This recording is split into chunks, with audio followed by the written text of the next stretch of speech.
Hello friends, स्वागत है आपका हमारे channel Nilesh chemistry with math में। बेटा आज हम आपको बताएंगे त्रिभुज यानी कि ट्रायंगल के बारे में कि त्रिभुज किसे कहते हैं और त्रिभुज के कितने प्रकार होते हैं। ठीक है, कुछ लोगों ने कहा है देर से बनो पर ज़रूर कुछ बनो, क्योंकि लोग खैरियत नहीं हैसियत पूछते हैं। चलिए बेटा आते हैं अपने टॉपिक पे। त्रिभुज की आपकी आकृति ये होती है, तीन भुजाओं से घिरे हुए क्षेत्र को त्रिभुज कहते हैं। ये तो नॉर्मल डेफिनेशन हो गई कि तीन भुजाओं से घिरे हुए क्षेत्र को त्रिभुज कहते हैं, या किसी समतल पर तीन भुजाओं से घिरी आकृति त्रिभुज कहलाती है। ठीक है, त्रिभुज में तीन भुजाएं, तीन कोण और तीन शीर्ष होते हैं। शीर्ष बेटा कौन से? ए शीर्ष, बी, सी शीर्ष। त्रिभुज की आपकी आकृति किसी भी प्रकार की हो सकती है। ये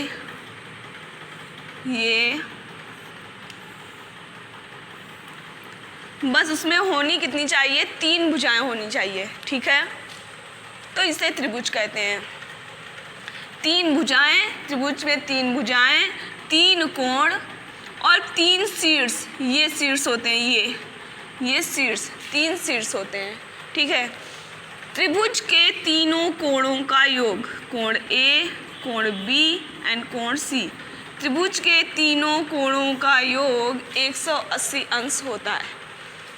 कोई भी त्रिभुज आप ले लो, ये ले लो, ये ले लो, ये ले लो, सभी त्रिभुज के कोणों का योग 180 डिग्री ही होता है। ठीक है, अब बात करते हैं बेटा त्रिभुज कितने प्रकार के होते हैं। तो बेटा नॉर्मल त्रिभुज जो आपके होते हैं, नॉर्मली त्रिभुज 6 प्रकार के होते हैं, जिसमें से 3 होते हैं आपके तीन कोणों के आधार पर होते हैं, और 3 त्रिभुज आपके भुजा के आधार पर होते हैं। 3 त्रिभुज कोणों के आधार पे और 3 त्रिभुज भुजा के आधार पे होते हैं। चलिए देख लेते हैं बेटा कौन कौन से होते हैं त्रिभुज।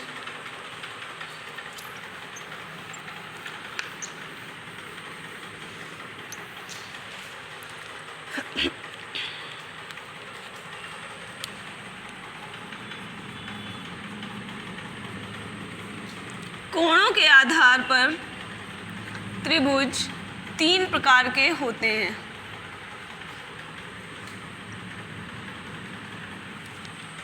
नंबर 1 समकोण त्रिभुज।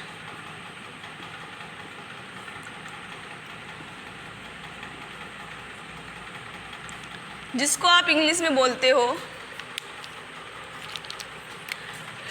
राइट एंगल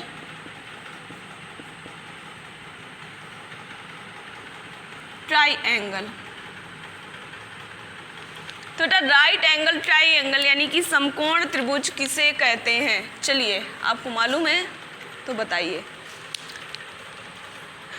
जब किसी त्रिभुज का एक कोण समकोण होता है, या ऐसा त्रिभुज जिसका एक कोण 90 डिग्री का होता है, उसे समकोण त्रिभुज कहते हैं। ठीक है, आपकी 2 तरीके से डेफिनेशन हो सकती है। जब किसी त्रिभुज का कोई कोण समकोण होता है तो उसे समकोण त्रिभुज कहते हैं, या ऐसा त्रिभुज जिस त्रिभुज के अंदर एक एंगल या एक कोण 90 डिग्री का होगा उसे समकोण त्रिभुज कहते हैं। बेटा आपका दूसरा आता है न्यून कोण त्रिभुज। न्यून कोण त्रिभुज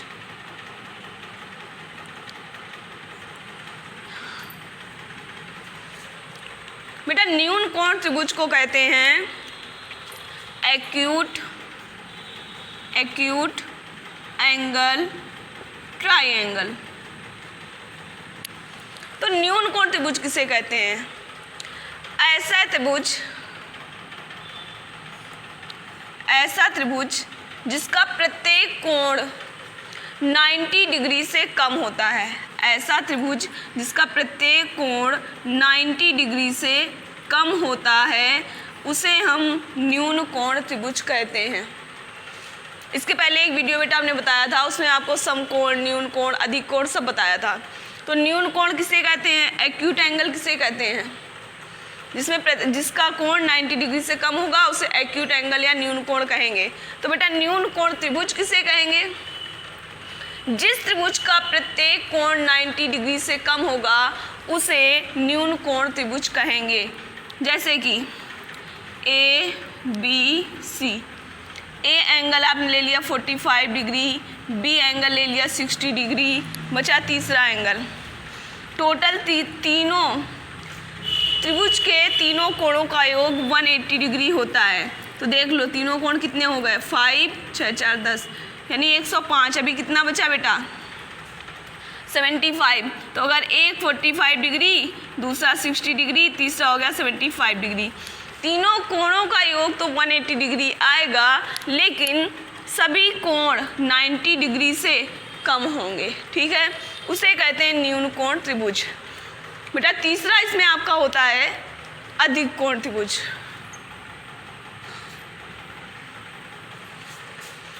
अधिक कोण त्रिभुज।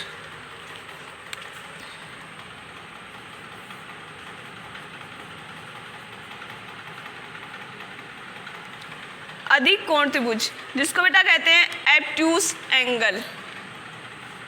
एब्ट्यूस एंगल ट्राइंगल। तो अब अधिक कोण त्रिभुज किसे कहते हैं? एब्ट्यूस एंगल या अधिक कोण किसे कहते हैं? ऐसा एंगल जो 90 डिग्री से बड़ा हो और 180 डिग्री से छोटा हो उसे हम अधिक कोण कहते हैं। तो अधिक कोण त्रिभुज किसे कहेंगे? जब कोई एंगल 90 डिग्री से बड़ा होगा, यानी 120 डिग्री, 130 डिग्री, 145 डिग्री, 120 या 145 कोई सा भी मान सकते हो। मान लो 120 लिया, एक एंगल ए बी सी, तो बचे जो आपके दो कोण। 120 एंगल तो हो गया। टोटल जो आपका होता है त्रिभुज के तीनों कोणों का योग वो होता है 180 डिग्री।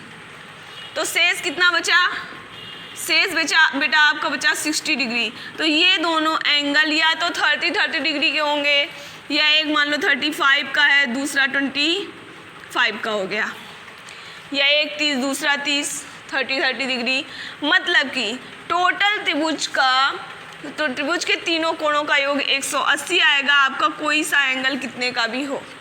अगर ये 120 हुआ, जितना शेष बता उसी के अंदर आपके ये दोनों कोणों का योग होगा। ठीक है, तो अधिक कोण त्रिभुज किसे कहते हैं?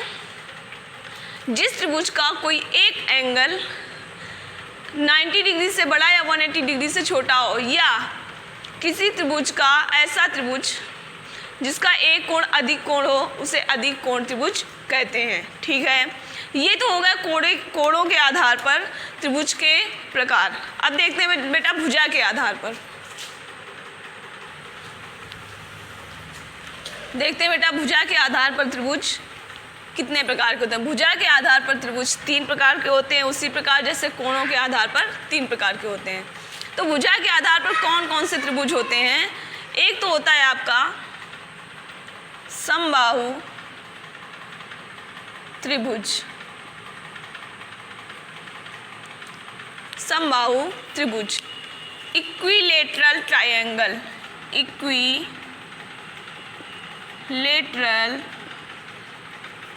ट्रायंगल, इक्विलेटरल ट्रायंगल यानी कि समबाहु। सम मतलब समान, बाहु मतलब भुजा, यानी कि आपका इसी से क्लियर हो रहा है समान भुजा। ऐसा त्रिभुज जिसकी तीनों भुजाएं समान हों उसे समबाहु त्रिभुज कहते हैं।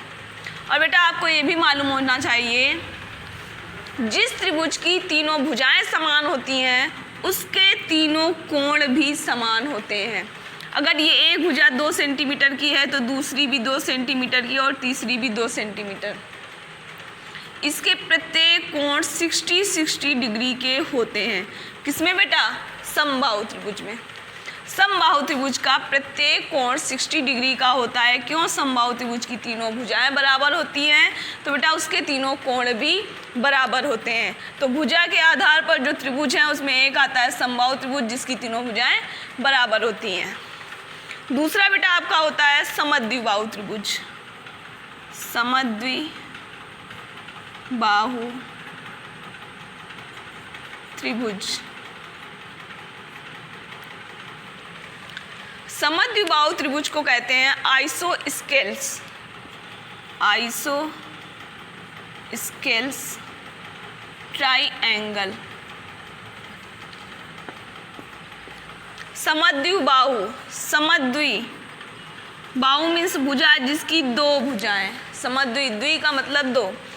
जिस त्रिभुज की दो भुजाएं समान होती हैं उसे समद्विबाहु त्रिभुज कहते हैं। इधर देख लीजिए अगर वहाँ नहीं क्लियर हो रहा है। जिस त्रिभुज की दो भुजाएं समान होती हैं, अगर ये आपकी एक 3 सेंटीमीटर है और ये 3 सेंटीमीटर है तो ये आपकी हो गई कैसी? समद्विबाहु त्रिभुज। और ये तीसरी भुजा आपकी 4 सेंटीमीटर, 5 सेंटीमीटर, 2 सेंटीमीटर कुछ भी, ठीक है। तो समद्विबाहु त्रिभुज किससे कहते हैं? जिसकी दो भुजाएं बराबर होती हैं और जिसके दोनों शीर्ष कोण मतलब सम्मुख भुजाएं बराबर और सम्मुख कोण भी बराबर, यानी कि 3-3 सेंटीमीटर, तो इनके दोनों कोण भी इक्वल होंगे। मान लो 45 हो गए, 50 डिग्री या कोई भी, ठीक है। तो समद्विबाहु त्रिभुज किसे कहते हैं? जिसकी दो भुजाएं व दो कोण बराबर होते हैं, वह समद्विबाहु त्रिभुज कहलाता है। बेटा आपको ये भी बता दें, कभी कभी 1 नंबर में क्वेश्चन पूछ दिया जाता है, क्या प्रत्येक समबाहु त्रिभुज समद्विबाहु होता है? हाँ, प्रत्येक समबाहु त्रिभुज समद्विबाहु तो होता है। क्यों? इसमें दो भुजाएं दो कोण तो बराबर दिख रहे हैं ना।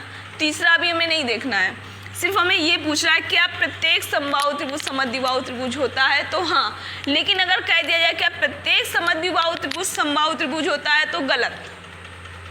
समबाहु त्रिभुज तो समद्विबाहु बन सकता है, लेकिन समद्विबाहु त्रिभुज समबाहु त्रिभुज नहीं बन सकता, ठीक है। ये 1 पॉइंट का है क्वेश्चन आपका। चलिए तीसरा देख लेते हैं, तीसरा त्रिभुज कौन सा होता है। तीसरा त्रिभुज आपका बेटा होता है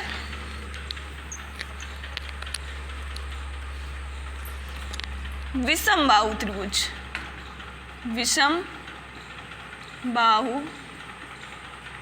त्रिभुज।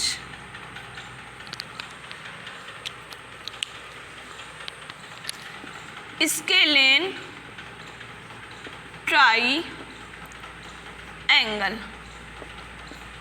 विषम बाहु, विषम का मतलब असमान, असमान भुजाएं, असमान भुजाएं। जिस त्रिभुज की, ऐसा त्रिभुज जिसकी प्रत्येक भुजा अलग अलग होती है, ऐसा त्रिभुज जिसमें प्रत्येक भुजा की माप अलग अलग होती है उसे विषमबाहु त्रिभुज कहते हैं। अगर एक 3 है, दूसरी 4 है, तीसरी 5 है, सेंटीमीटर या मीटर बेटा जरूर लिख लेना। तो ऐसा त्रिभुज जिसकी प्रत्येक भुजा असमान हो और प्रत्येक कोण भी असमान हो उसे विषमबाहु त्रिभुज या असमान त्रिभुज भी कह सकते हैं। जिसकी असमान भुजाएं होती हैं उसे विषमबाहु त्रिभुज कहते हैं, ठीक है बेटा। तो ये थे आपके त्रिभुज। कितने प्रकार के होते हैं? 3 आपके होते हैं भुजाओं के आधार पर, 3 कोणों के आधार पर, ठीक है। Thank you class.